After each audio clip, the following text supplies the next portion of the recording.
성경 봉독해 드립니다. 히브리서 11장 28절에서 31절 말씀입니다. 히브리서 11장 28절에서 31절 말씀.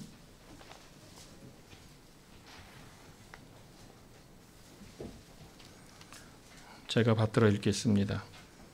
믿음으로 유월절과 피 뿌리는 예식을 정하였으니 이는 장자를 멸하는 자로 그들을 건드리지 않게 하려 한 것이며, 믿음으로 그들은 홍해를 육지같이 건넜으나 애굽 사람들은 이것을 시험하다가 빠져 죽었으며, 믿음으로 7일 동안 여리고를 도니 성이 무너졌으며, 믿음으로 기생 라합은 정탐꾼을 평안히 영접하였으므로 순종하지 아니한 자와 함께 멸망하지 아니하였도다.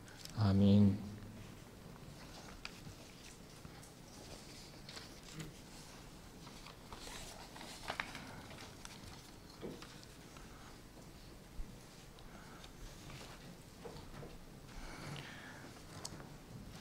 오늘 제가 봉독해드린 본문 28절에서 계속해서 모세의 믿음을 보여주고 있습니다. 그리고 이제 이스라엘 민족이 구원받는 이런 모습도 나오고 있습니다.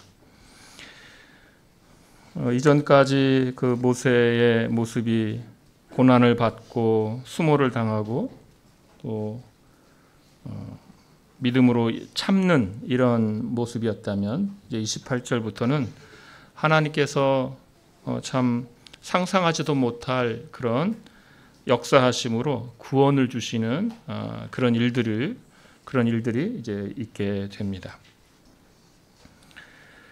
28절은 계속해서 모세에 관한 것인데요. 출애굽기에서 이제 모세가 나오죠. 출애굽기는 하나님께서 이스라엘 민족을 어떻게 구원하시는지 보여줍니다. 애굽에서 종살이하던 이들을 하나님께서 긍휼히 여기셨습니다. 이스라엘 형편에 대해서 이렇게 말하죠. 여러 해 후에 애굽 왕은 죽었고 이스라엘 자손은 고된 노동으로 말미암아 탄식하며 부르짖으니 그 고된 노동으로 말미암아 부르짖는 소리가 하나님께 상달된지라. 그래서 애굽에 있던 이스라엘의 형편은 종살이하는 것이며 큰 고통 가운데 있었던 것입니다. 하나님께서 그 고통 가운데 있는 이스라엘 민족을 구원하셨습니다. 하나님께서 이스라엘 민족을 구원하시기 위해서 택한 사람이 바로 모세죠. 바로의 강폭한 정책에 의해서 이 사내 아이는 나일강에 낳게 되면 나일강에 빠뜨려 죽이라, 이런 아주 잔인한 정책 때문에 죽을 뻔했는데, 그 아이를 이제 부모가 살려내고 키우다가 발각될 위험에 처하자 갈대로 만든 요람에 역청을 발라서 나일강에 띄웠습니다. 바로의 공주가 보고 데려다가 키웠습니다. 하나님의 참 특별한 섭리가 있었고, 그래서 이 모세 바로의 공주가 유모를 찾았는데 그의 친모가 바로 유모가 되었죠. 그래서 모세는 어려서 자신이 이스라엘 민족임을 인지한 채로 자라나게 됩니다.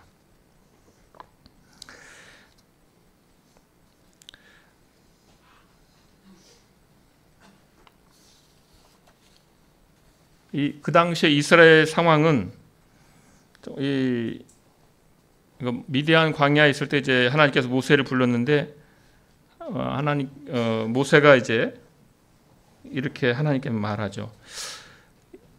내가 가게 되면 이스라엘 민족이 물어볼 겁니다. 하나님이 너를 보낸 그 하나님의 이름이 무엇이냐라고 물어볼 겁니다. 이렇게 말합니다. 그러니까 이스라엘은 하나님에 대한 그런 믿음, 또 하나님이 그들을 과연 구원하실 것인가에 대한 그런 믿음이 거의 사라진 상태였습니다. 그런데 바로 그러한 때 모세는 믿음의 사람이었던 것입니다. 그래서 히브리서가 이 모세의 믿음에 대하여 바로의 공주의 아들이기보다는 하나님의 백성이기를 원했다. 바로의 궁정에서 편안히 즐겁게 즐겁게 지내는 것을 원하기보다는 그리스도를 위하여 수모받는 것을 더 원했다. 이렇게 말하고 있습니다. 모세는 이 땅에서 영광의 길을 가기보다 고통스럽지만 하나님의 백성의 일원이 되기를, 그래서 인내하는 그 길을 가기를 원했습니다. 모세는 바로라는 정말 큰 권력을 가진 이가 있었지만 그를 두려워하기보다는 보이지 않는 하나님을 믿었습니다. 그런데 이제 히브리서에서 이렇게 모세의 믿음을 정말 이렇게 모세의 믿음을 집중해서 보고 있는 반면 출애굽기에서는, 히브리서는 그렇게 모세의 믿음에 집중하지만 출애굽기에서는 모세의 믿음이 조금 미숙한 거 아닌가라는 방식으로 보여줍니다. 하나님의 백성의 일원으로서 하나님의 백성 편에 서기를 원했습니다. 이스라엘을 애굽에서 해방시키기를 모세는 원했습니다. 그러나 그는 자신의 방식과 자신의 능력을 따르는 미숙함을 보여줍니다. 그래서 하나님께서 하나님께 묻고 하나님을 의지하고 그러지 아니하고 정말 하나님의 백성을 향한 그 마음은 간절했으나, 그 해방을 향한 마음은 간절했으나 자기가 생각한 대로 한 것이죠. 그런데 이제 오늘 히브리서 11장 28절 29절은 그러면 하나님께서 어떻게 이스라엘 해방하셨는가를 보여줍니다. 28절에서 이렇게 말씀합니다. 믿음으로 유월절과 피 뿌리는 예식을 정하였으니 이는 장자를 멸하는 자로 그들을 건드리지 않게 하려 한 것이며, 이렇게 말씀합니다. 모세가 유월절과 피 뿌리는 예식을 정하는 것을 이제 믿음으로 하는 것이다, 이렇게 말합니다. 간단하게 지나가고 있지만 이 장면은 출애굽기에서 정말 결정적인 장면이죠. 바로는 이스라엘 민족을 보내라, 이스라엘을 보내라는 이 모세의 말을 듣지 않았습니다.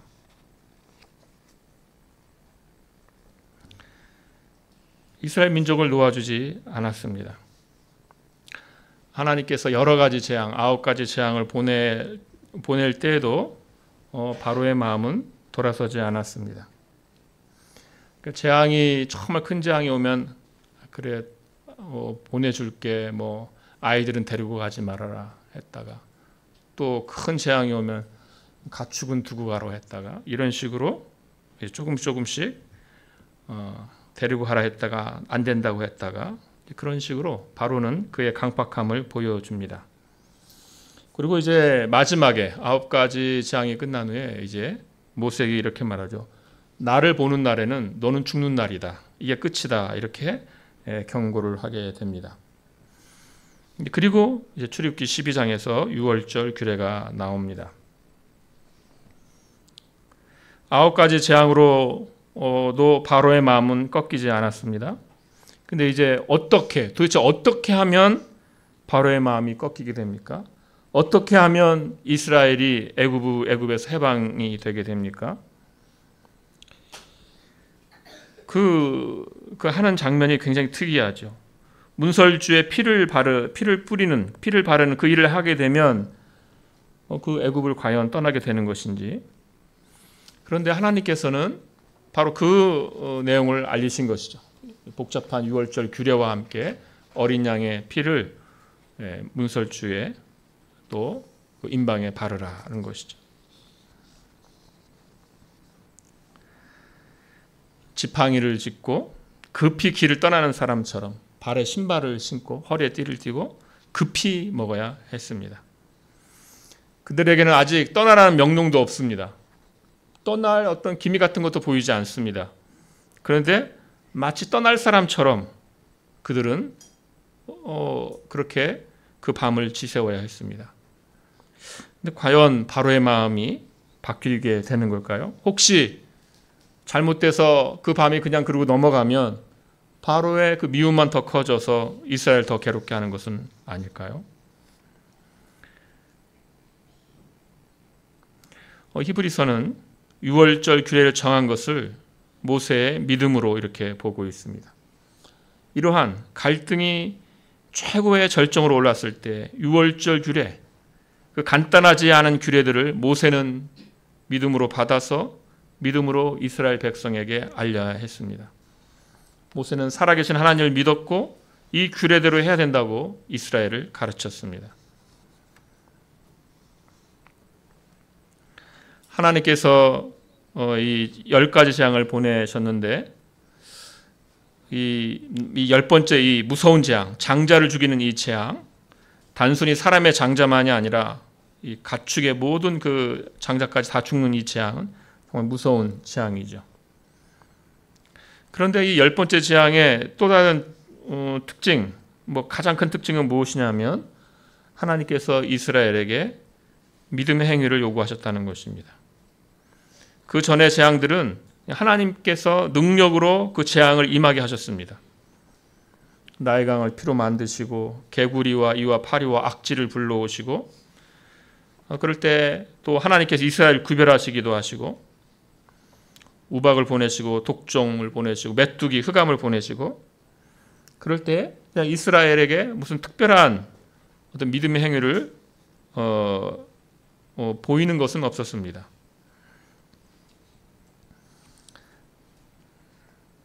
이스라엘은 이전에는 하나님의 크신 능력을 지켜보는 입장이었다면 이제는 하나님께서 주신 그 규례를 따라서 그들의 믿음의 행위를 보여주어야 했습니다. 가족을 위하여 어린 양을 잡고 그 어린 양의 피를 좌우 문설주와 임방에 바르고, 참 옛날 말이죠. 문설주와 임방. 문이 지나갈 때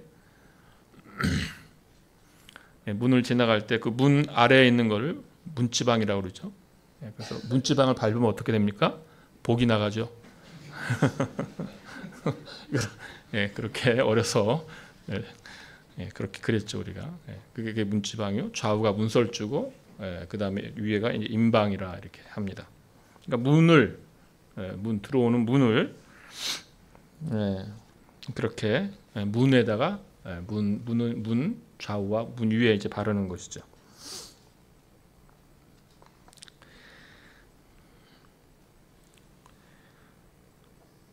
그리고 고기를 불에 구워서 무교병과 함께 쓴 나물과 함께 먹어야 했습니다. 그리고 아침까지 남겨두지 말고 아침까지 남은 것은 불에 불살라야 했습니다. 그러니까 이 아침까지라는 것이니까 도대체 그 밤 사이에 무슨 일이 일어나는 것이죠. 허리에 띠를 띠고 지팡이를 잡고 발에 신을 신고 급히 먹는, 어디론가 지금 떠나야 되는 그 사람처럼, 급히 떠나야 되는 사람처럼 그렇게 그 행위를 해야 합니다. 그러나 떠날 바로가 보내준, 그렇게 심한 재앙을 받고도 바로는 보내주지 않았는데 도대체 바로가 어떻게 해서 이스라엘을 보내준 건가, 이런 생각이 들죠. 이 규례는 특별한데 특별히 양을 준비하는, 그러니까 2주 전에 양을 준비하는 때부터 시작이 됩니다. 그리고 당일에는 양을 잡고 그 피를 발라야 했습니다. 온 가족이 급히 여행을 가는 것처럼 먹어야 했습니다. 그리고 그 밤에 이제 무슨 일이 일어나는 것이죠. 하나님께서는 이것을 명령하시고 모세는 믿음으로 그 말씀을 받아서 백성들에게 전한 것입니다. 그리고 백성들은 모세가 전해주는 그 지시대로 행해야 했습니다. 그리고 밤을 새고 새벽이 되자 여기저기서 곡소리가 나는 것이죠. 애굽 전체에 곡소리가 울려 퍼졌습니다. 애굽 전체가 상갓집이 되는 것이죠. 이스라엘이 행했던 이 유월절 절규와 피 뿌리는 일은 믿음의 행위인데, 그럼 하나님께서는 왜 이것을 요구하셨는가? 이것을 요구하신 것은 이스라엘은 아무것도 아니고 이스라엘의 해방은, 이스라엘의 구원은 하나님의 능력으로만 된다는 것을 보여주는 것이 바로 이 유월절 절규례였던 것입니다. 이스라엘이 그 종살이하던 그 애굽에서 풀려나는 것, 이 일은 정치적으로 이제 그들이 독립을 한다, 정치적으로 이제 드디어 풀려난다, 이런 의미보다 더 깊은 의미가 있습니다. 내가 그 밤에 애굽 땅에서 두루 다니며 사람이나 짐승을 막론하고 애굽 땅에 있는 모든 처음 난 것을 다 치고 애굽의 모든 신을 내가 심판하리라. 나는 여호와라. 하나님께서 이 애굽에서 난 사람이나 짐승을 막론하고 모든 처음 난 것을 다 치는 그것은 하나님께서 애굽의 모든 신을 내가 심판하리라. 나는 여호와라고 하신 것이 있습니다. 이 거짓된 신관으로 가득 찬 그 이스라엘을 위해서 하나님께서는 이 일을 하셔야만 했던 것입니다. 400년이 흐르면서 이스라엘은 애굽의 신관에 익숙해진 것이죠. 하나님께서는 이 재앙들을 통하여서 애굽은 아무것도 아니고 애굽의 그런 신들이라고 생각한 건 아무것도 아니구나. 그것을 알려주자만 했습니다. 마지막 이 재앙을 통해서 이 거짓 신관을 이스라엘의 그 마음속에서 머릿속에서 해체하시려고 하셨습니다. 우리의 참된 해방은 무엇입니까? 우리의 참된 해방은 참 하나님을 만나서 참 하나님을 참되게 알고 예배하는 것입니다. 이스라엘이 애굽에서 해방된다는 것은 단순히 정치적 해방이 아니라 거짓된 신관에서 해방되는 것입니다.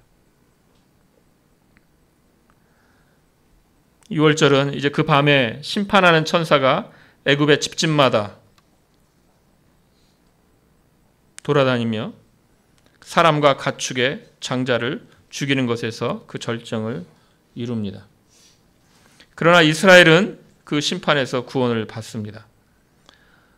그 어린 양의 피를 문설주와 임방에 발랐기 때문에 그들은 구원을 받습니다. 히브리서는 28절 이렇게 되었죠. 믿음으로 유월절과 피 뿌리는 예식을 정하였으니. 이 피를 이 문설주에 바르는 것은 사실 유월절 규례에 포함된 겁니다. 분리된 게 아니고. 그런데도 지금 히브리서는 이 피를 바르는 이것이 너무나도 특별한 행위이기 때문에 유월절 규례로부터 이렇게 다시 따로 떼내어서 유월절 규례와 피 뿌리는 예식을 정하였다라고 말하고 있습니다. 어린 양의 피 때문에 심판하는 천사가 그 집집마다 장자를 죽이는 그 일에서 이스라엘 민족은 바로 어린 양의 피 때문에 구원을 받는 것을 강조하기 위해서입니다. 이스라엘도 사실은 죽음의 심판을 받아야 마땅하죠. 그들도 똑같이 죄악된 자들이요, 거짓된 신관을 가진 자들이요. 그래서 그들도 똑같이 죽음의 심판을 받아야 하는데 바로 어린 양의 피 때문에 죽음의 심판에서 구원을 받게 됩니다. 유월절, 건너뛰는 그런 절기이죠. 죽음의 심판이 죄악된 이들에게, 거짓된 신관을 가진 이들에게 임해야 하는데, 애굽이나 이스라엘이나 임해야 하는데, 그러나 이스라엘은 그 심판이 임하지 않았습니다. 어린 양의 피 때문에 임하지 않았습니다. 이렇게 해서 히브리서는 유월절과 어린 양의 피 뿌림을 통하여서 이스라엘이 구원을 받는 걸 우리에게 보여줍니다. 그런데 이것을 그 유월절 이스라엘 전체가 지켰는데 모세의 믿음으로 특별히 말하고 있는 것이죠. 모세가 바로의 공주의 아들임에도 그것을 택하지 아니하고 하나님의 백성의 일원이 되고자 했을 때 모세는 참 미숙했습니다. 그는 자기의 능력을 의지하던 자였습니다.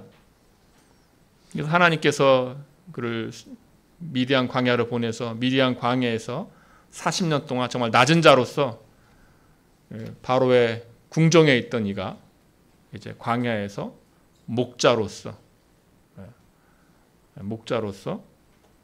정말 낮아진 지위에서 40년 교육을 받는 것이죠. 그리고 이제 하나님의 인도하신 가운데서 다시 애굽으로 돌아와서 그가 이스라엘이 애굽에서 자유롭게 되는 거기에서 그가 이제 지도자가 되는 것입니다. 그러나 이스라엘이 도대체 어떻게 지금 여러분 해방이 되고 있습니까? 사람의 능력이 아니라 하나님의 능력으로 되는 것입니다. 그 전에 모세는 어땠습니까? 미디안 광야 가기 전에 모세는 그 마음은 정말 그 믿음이 있었지만 난 더 이상 바로의 공주의 아들로 살지 않겠다. 나는 하나님의 백성으로서 살겠다. 이런 마음은 있었지만 그래서 이스라엘 민족을 해방시키려는 그 마음이 있었지만 그것을 자기 식대로 했죠. 자기 방식대로 했죠. 근데 지금 하나님께서는 어떻게 이스라엘 민족을 해방하십니까? 너무나도 이상한 거죠. 너무나도 이상한 거. 뭡니까? 어린 양의 피를 문설주에 바르는 그 일로. 그 전에 자신의 지혜와 능력을 의지하던 모세는 이제 이스라엘의 해방을 보는데 어떻게 봅니까? 사람이 볼 때는 아무런 능력이 없는 그 어린 양, 그리고 그 피를 통해서 이스라엘이 해방되는 것을 모세는 확인하게 됩니다. 그래서 이스라엘이 애굽에서 나오게 되는 것은 어떤 사람들의 능력, 또 모세의 무슨 대단한 지위가 아니라 바로 하나님의 특별한 능력으로 그 일이 있게 되는 것이죠. 바로 28절은 바로 그것을 보여줍니다. 믿음으로가 나오는데 그 믿음은 인간의 믿음이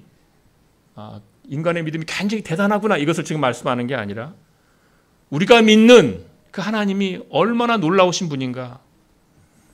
사람으로는 생각할 수도 없는, 상상할 수도 없는 방식으로 구원하시는 그 하나님이시다라는 것을 보여주는 것입니다.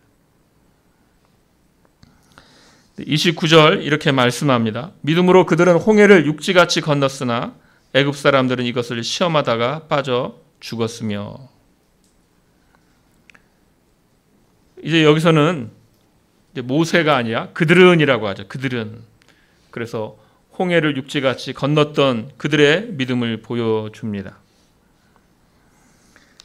29절은 출애굽기 14장의 상황을 보여줍니다. 애굽의 장자가 죽는 무서운 심판 뒤에 바로는 이스라엘을 풀어주었습니다. 그런데 바로 얼마 안 있어 그 일을 후회하고 이스라엘을 뒤쫓아옵니다. 이스라엘이 어디 있는지 스파이를 보내서 알아보게 합니다. 거기쯤 있구나. 우리가 지금 당장 가서 따라잡자. 다시 데리고 오자. 다시 우리의 종으로 삼자. 이렇게 하죠. 훈련받은 정규군이 이스라엘을 이제 따라갑니다. 그리고 그 일은 당연히 어렵지 않죠. 훈련받은 정규군이 훈련받지 않은 이들, 이렇게 평생 종살이를 하던 이들을 따라잡는 것은 어렵지 않습니다. 모세와 함께했던 이스라엘 민족은 절망적인 상황에 있게 됩니다.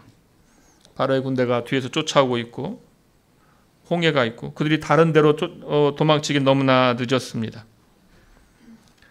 그래서 출애굽기 14장 10절에서 이렇게 말합니다. 바로가 가까이 올 때에 이스라엘 자손이 눈을 들어본즉 애굽 사람들이 자기들 뒤에 이른지라 이스라엘 자손이 심히 두려워하여 여호와께 부르짖고 하였습니다.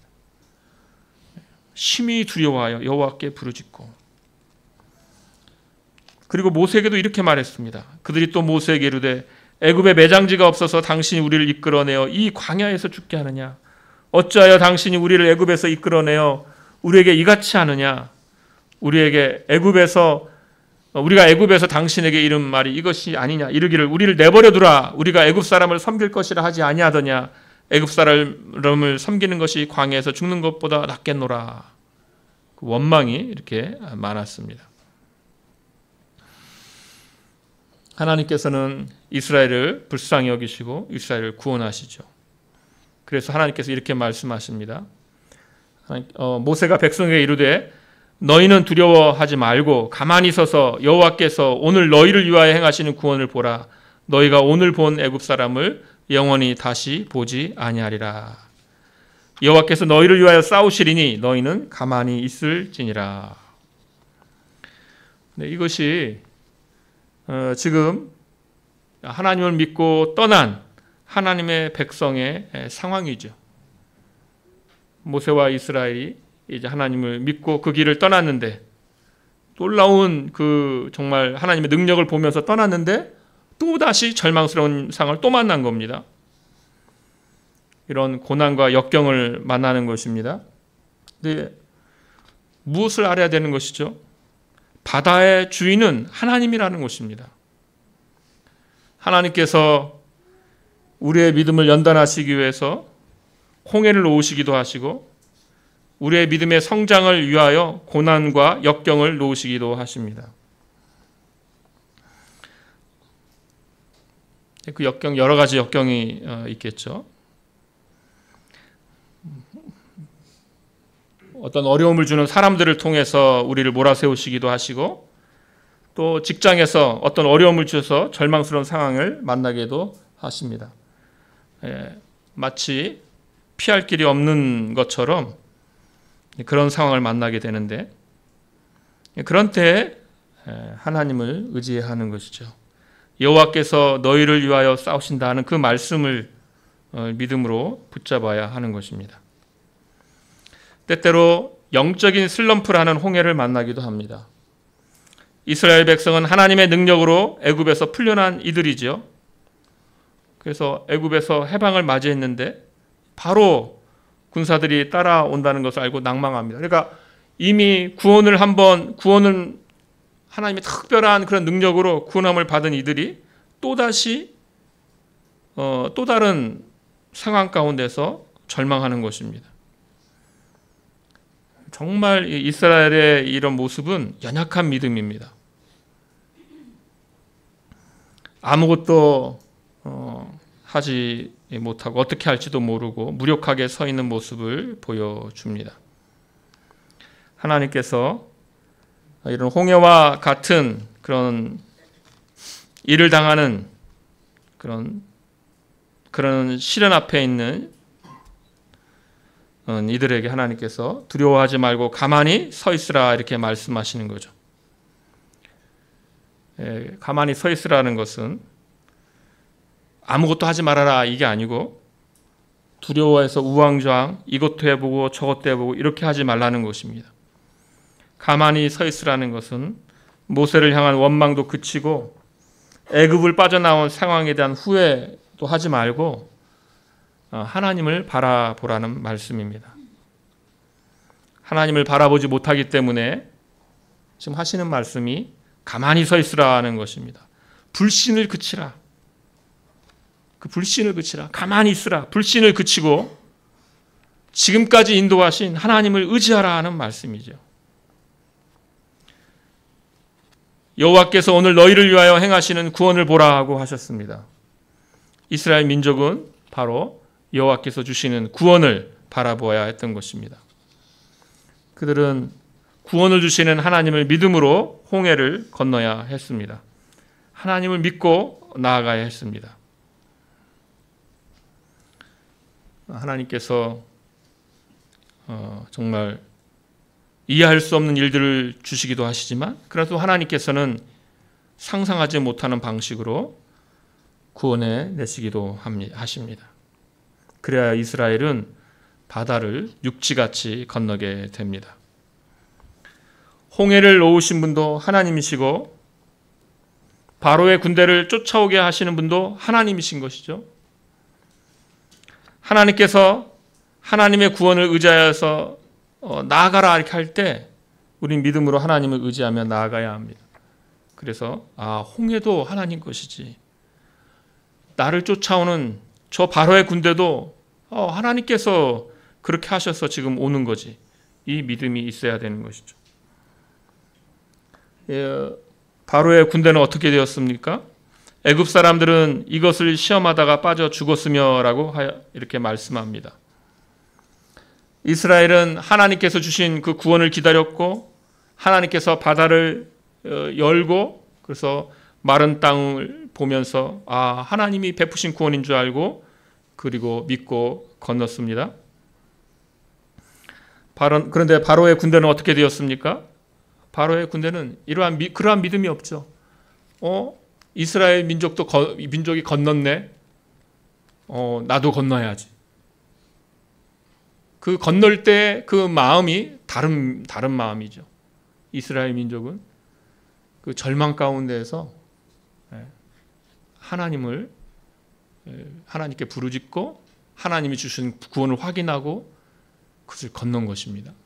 그러나 애굽 군대는 그런 믿음이 없이 여기 내가 건너도 되지 뭐.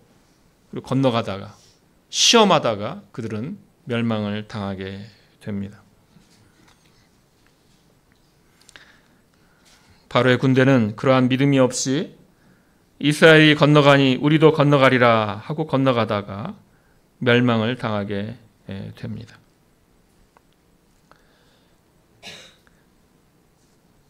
30절에서도 하나님께서 특별한 능력을 보여주시는 그런 장면입니다. 믿음으로 7일 동안 여리고를 도니 성이 무너졌으며 이렇게 말씀합니다. 이제 요단강을 건넌 후에 일어난 일이죠. 여호수아 6장에 있는 내용입니다. 이스라엘 자손들이 요단강을 건넌 후에 그리고 여리고 성은 굳게 닫혀 있었습니다. 여리고 성이 얼마나 견고한 성인가? 그 정탐꾼들이 이제 갔다가 왔을 때 보고했을 때 그 백성은 우리보다 장대하며 그 성문은 크고 성곽은 하늘에 닿았다라고 했죠. 그것을 보여주는 게 바로 여리고 성입니다. 견고한 성. 하지만 이스라엘이 약속의 땅에 들어와서 첫 번째 부딪힌 그 성이 바로 이 여리고 성이었습니다. 그래서 여리고 성은 가나안 이 정복 전쟁에 있어서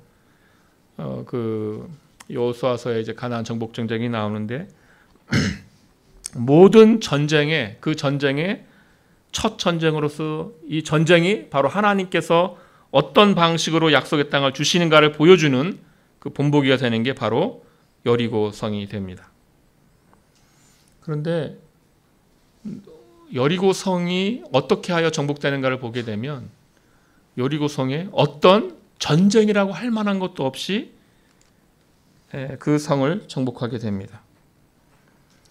사람들의 눈으로 볼 때는 도저히 공격당할 수가 없는 그런 성이었습니다. 그래서 이스라엘이 해야 됐던 일은 여호수아의 명을 따라서 믿음으로 매일같이 한 바퀴씩 엿새 동안 도는 일이었습니다. 그래서 하루에 한 번씩 언약궤가 앞에 가고 그걸 뒤돌아서 이렇게 한 바퀴 돌고 그것이 끝입니다. 과연 그 일 뒤에 무엇이 있을까요?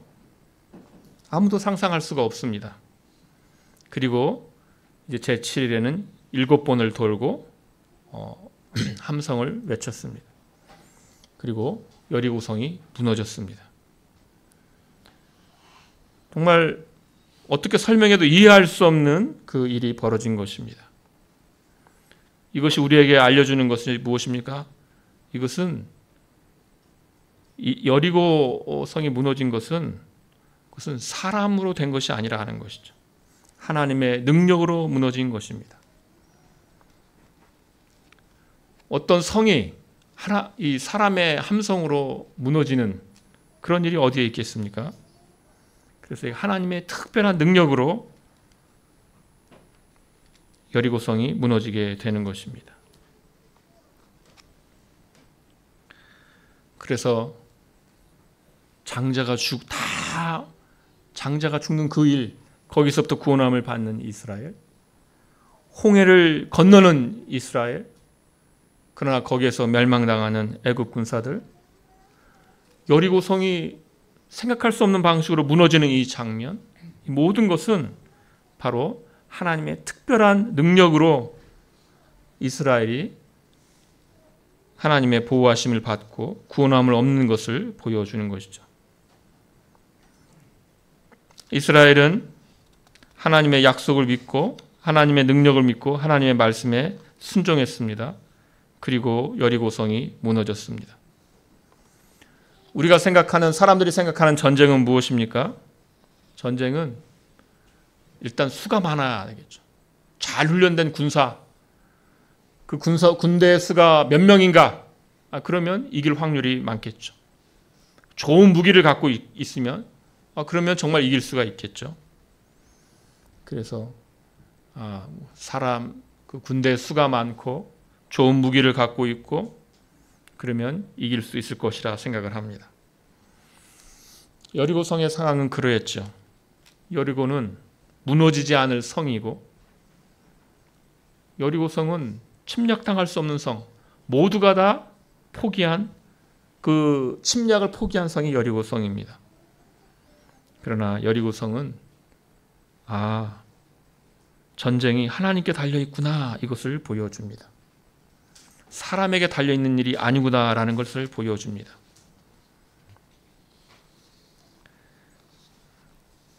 이스라엘은 하나님의 말씀에 순종했고 하나님께서는 여리고성을 무너뜨리셨습니다.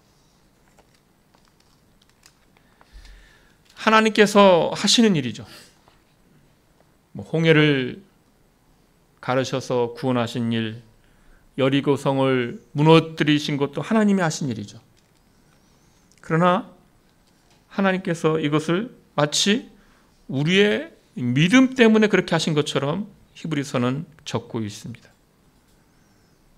믿음으로 된 것처럼, 믿음으로 홍해를 건넜다. 마른 땅처럼 홍해를 건넜다. 믿음으로 여리고성이 무너졌다는 것입니다. 우리의 믿음 자체가 능력이 있어서가 아니라 그 믿음은, 그 믿음으로가 보여주는 것은 뭘 보여주는 겁니까? 하나님의 능력이죠. 인간의 믿음이 아니라, 믿음의 능력이, 인간의 그 믿음이 가진 능력이 아니라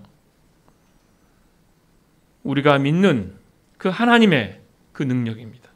우리가 믿는 그 하나님의 그 말씀의 능력입니다. 예수님께서도 어떻게 말씀하십니까? 고쳐주실 때 내 믿음이 너를 낫게 하였다. 너의 믿음대로 될지어다. 이렇게 말씀하십니다. 그러면 그렇게 그런 말씀을 하실 때 그러면 인간의 믿음이 능력이 있어서 이렇게 되는구나 이렇게 생각합니까? 아니죠. 유월절을 지키고 그 피를 문설주에 발랐던 그 모세의 믿음대로 장자를 치는 그 천사는 이스라엘의 집을 넘어갔습니다. 이스라엘은 하나님의 약속과 능력을 믿고 그 말씀에 순종하여 여리고성을 돌았습니다. 그리고 하나님께서 그 믿음대로 여리고성을 무너뜨리셨습니다. 그래서 이것은 바로 하나님께서 하신 일이죠. 그 믿는 신자가 그 믿는 그 하나님께서 하시는 일입니다. 사람의 능력으로 이길 수 있는 전쟁이 아니라 하나님께서 싸우시고 하나님께서 주시는 승리이고 여리고성은 그들이 믿는 그 하나님 때문에 그 여리고성은 무너지게 됩니다. 믿음의 대상인 하나님께서 무너뜨리십니다. 그래서 히브리서가 믿음장인데 믿음을 계속 이렇게 해서 말씀하는 이유는 소위 적극적 믿음이라는 것이죠. 그래서 된다고 믿으면 된다. 지금 그 말씀을 위해서 있는 장이 아니라 믿음으로 그들이 믿는 그 하나님께서 이렇게 하셨다. 그러니 믿음에서 물러서지 말라. 지금 10장 히브리서 10장에서 너희는 믿음에서 물러서지 말라. 그리고 계속 이제 11장 믿음을 설명하는 것이잖아요. 하나님에 대한 이 믿음, 하나님을 믿으라. 그 믿음에서 물러서지 말라 하는 권면입니다. 이제 31절입니다. 31절 이렇게 말씀합니다. 믿음으로 기생 라합은 정탐꾼을 평안히 영접하였으므로 순종하지 아니한 자와 함께 멸망하지 아니하였도다. 그래서 이 라합에서 이 믿음의 선진들 쭉 소개하는 거기에 마지막이 기생 라합입니다.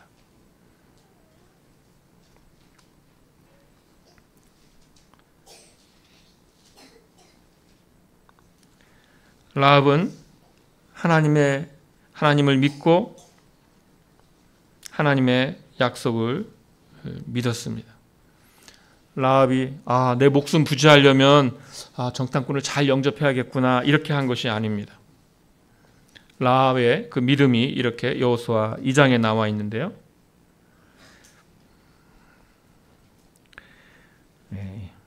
2장 9절부터 쭉 있는데 제가 말씀드리겠습니다.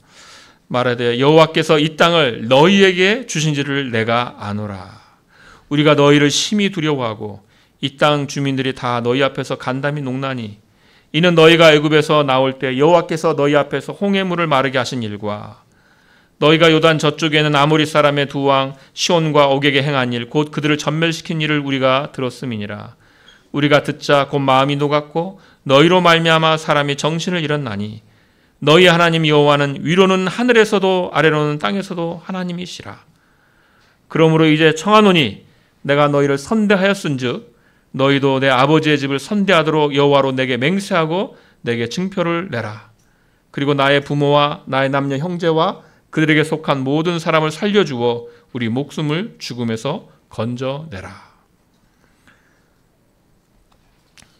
라합의 믿음이죠. 너희 하나님 여호와는 위로는 하늘에서도 아래로는 땅에서도 하나님이시라. 이것처럼 하나님을 믿었습니다. 하나님께서 하늘의 하나님, 땅의 하나님께서 이 가나안을 너희에게 주었다는 것을 내가 안다는 것이죠. 그리고 본인을 구해달라. 그러면서 그 자신이 이스라엘에 속하기를 사모하였던 것입니다. 그 믿음이 라합을 구원하였습니다. 이 히브리서는 그냥 라합이라고 하지 않고 놀랍게도 이 라합의 신분을 말합니다. 기생 라합이라. 창기 라합인 것이죠. 공로나 그의 출생이나 그의 신분에 의해서 구원함을 받는 것이 아니라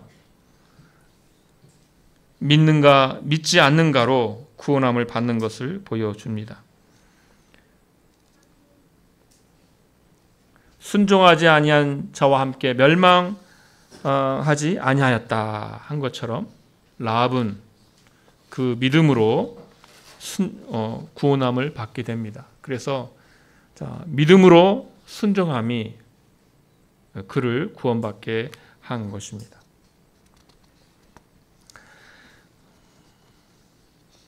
이제 말씀을 정리합니다.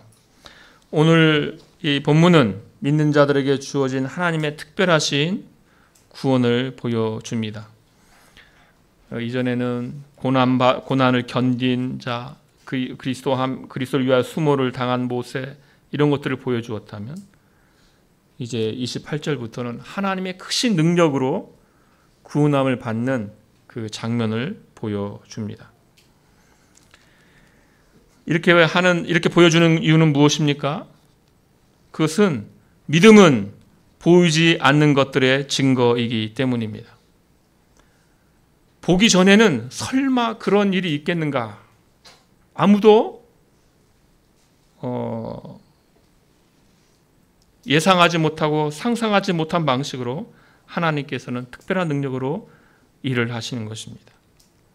크신 능력으로 이스라엘을 구원하십니다. 이 시대는 자연주의의 시대입니다. 정말 보이는 것만 믿는 그런 시대입니다. 400년 동안 종살이하던 이스라엘 민족 중에서 그 모세는 하나님을 믿었습니다. 그 정도 세월이면 사람들이 그럴 겁니다. 야, 이스라엘의 하나님은 계시는가? 떠나신 거 아닌가? 계시다면 자기 백성을 저렇게 놔두시는가? 이런 소리가 들리지 않겠습니까? 그러나 사람들이 그런 소리를 할 때, 그러나 하나님은 여전히 살아계시고 역사하고 계신 겁니다. 똑같이 사람들은 지금 이 시대에도 말하죠. 눈에 보이는 것만 믿어야지. 그렇게 말합니다. 그러나 하나님께서는 지금 역사의 주인이십니다. 하나님께서는 보이지 않으십니다. 하나님께서 보이지 않으시니까 마치 이 역사가 보이는 사람들에 의해서 흘러가는 것처럼 사람들이 생각합니다. 그러나 결국 어떻게 됩니까? 전혀 사람들이 기대하지 않은 일이 일어나게 됩니다. 마지막 날 과연 전혀 사람들이 기대하지 않았던 그 일이 일어날 것입니다. 결국 어린 양 그리스도 안에 있는 그 자녀들은 구원을 받을 것이며 믿지 않고 불순종하는 이들은 멸망당할 것입니다. 하나님은 보이지 않으십니다. 그러나 이것이 하나님께서는 또 이렇게 말씀하십니다. 어떤 형상도 만들지 말라고 하셨어요. 보이는 방식으로, 이런 피조물의 방식으로 하나님은 존재하지 않으시기 때문에 형상을 만들지 말라고 하신 것입니다. 하나님은 보이지 않습니다. 그러나 하나님께서는 일하고 계시고 역사하고 계십니다. 그 믿음을 가지라고 히브리서는 우리에게 권고하고 있습니다. 믿음은 바라는 것들의 실상이요 보이지 않는 것들의 증거입니다. 온 땅이 하나님이 어디 계시냐고, 온 땅이 하나님이 일하고 계시는 거냐고, 온 땅이 그냥 계속해서 이 우주가 이런 식으로 계속 흘러갈 것처럼 생각하지만, 그러나 성경은 종말이 있다고 말씀합니다. 마지막이 있다고 말씀합니다. 이 하나님을 믿는 이 믿음을 가지시고 이 증거를 가지시고 복음에 합당하게 사시는 저와 여러분 되시기를 소원합니다. 함께 기도하겠습니다.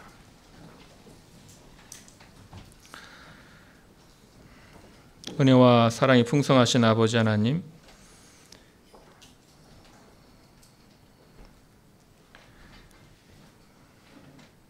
이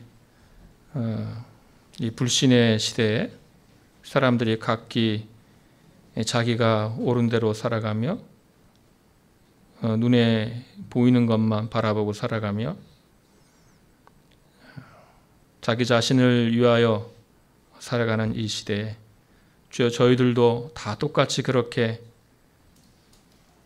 아무 의미 없는 인생이요 멸망을 위한 인생을 살아갈 자들인데, 주께서 저희를 먼저 사랑하여 주시고 이렇게 부르시어 주의 자녀 삼아 주셨으니 감사드리옵나이다.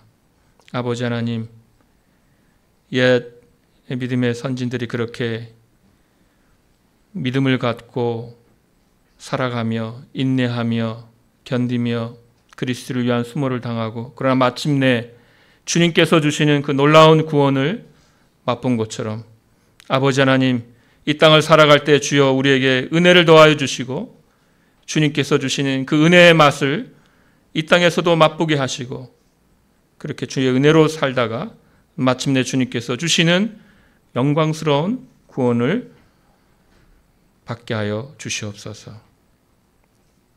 그러므로 이 땅을 더욱더 큰 믿음으로 살아가는 자들 되게 하여 주시옵소서. 모든 말씀 예수님의 이름으로 기도하옵나이다. 아멘.